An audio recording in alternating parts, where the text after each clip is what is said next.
海带珍珠饺。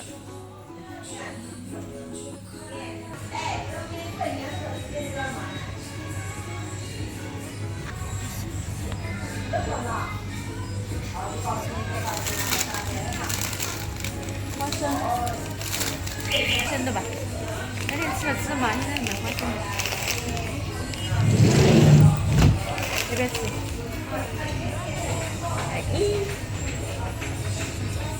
汤圆，过来。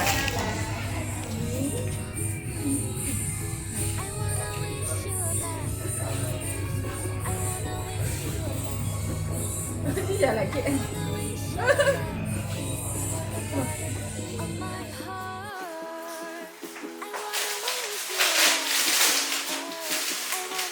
买了包汤圆，来做个好吃的小零食。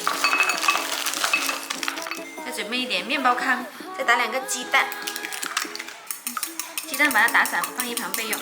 煮一锅水，把汤圆煮一下。炸汤圆一定要把汤圆煮一下，不能直接这样子从冰箱里拿出来就开始炸，拿出来就炸的话会爆。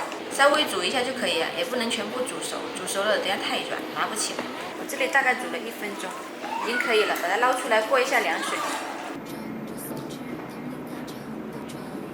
过好凉水，把汤圆倒出来。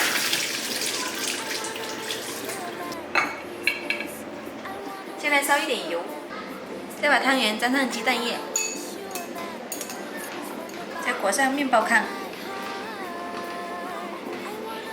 均匀的裹上，放盘子里备用。全部粘好再上锅炸，这样比较快。